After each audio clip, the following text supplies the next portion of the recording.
Hello and welcome to episode 3 of 14 Women.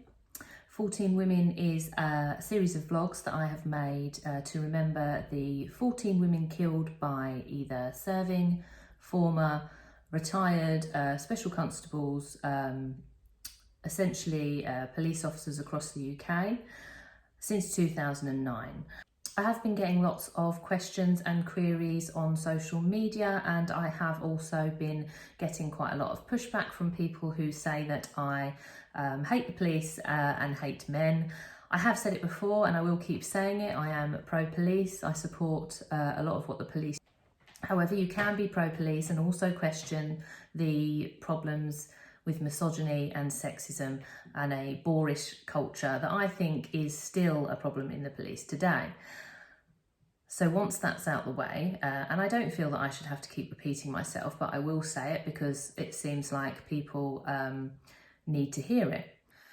Today I'm going to talk about the murder of Samantha and Genevieve Day. Samantha was Genevieve's mother. Genevieve was only 6 at the time of her murder. They were murdered by ex-police officer Toby Day. Now, I think it is important to mention that although he was technically an ex-officer, he had only been dismissed from the police in the days before this murder.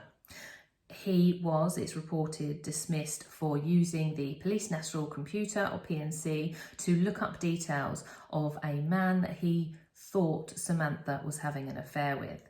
Now, I know from experience and from the work that I do and have been doing for years that jealousy and accusing your partner of having affairs is definitely a red flag for domestic abuse, and it is something that perpetrators of abuse do on a regular basis.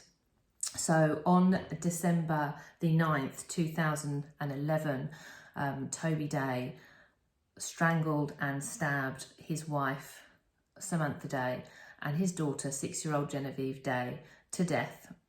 He did also stab his 2 older children who survived the attack. He then turned the knife on himself and he also died. Again, the reason that I'm sharing these incidents and the reason that I'm sharing these stories is to remember these women and children that have been killed. And also because I do want to address the problems that I see with misogyny and domestic abuse within the police. I know that there are, and there has been in the press recently, lots of information about police officers being reported for domestic abuse. And I think that it is a profession, as I've said before, that can attract perpetrators and abusers. Having said that, again, I'm not anti-police. I frequently share good news stories. The police do a lot of hard work, and there are some excellent police officers out there. Most people in the police join for the right reasons. However, I do think there's a culture that needs to be addressed, and I think that men, especially male police officers, should stand with us to stamp that culture out. Tomorrow I'm going to be talking about Heather Cooper. I am going to continue this every day until I've spoken about every single one of the 14 victims. I think it's important that I do this. I think it's important that I highlight this, and I'm not going to be quiet about it. I'm not going to go away. I'm going to keep talking about it. And yesterday it was announced that there's going to be an inquiry into the Wayne Couzens murder of Sarah Everard. I think this inquiry is going to focus essentially on confirming his actions, so confirming his behaviour. What has he done while he's been in the police? That's going to be really important for the public, because we all know that some of the things we read in the press can't be trusted. The second thing I think is going to be looking at how he could have been stopped before this happens. Again, a really important thing to be looking at. So I'm really pleased that that inquiry is going to happen.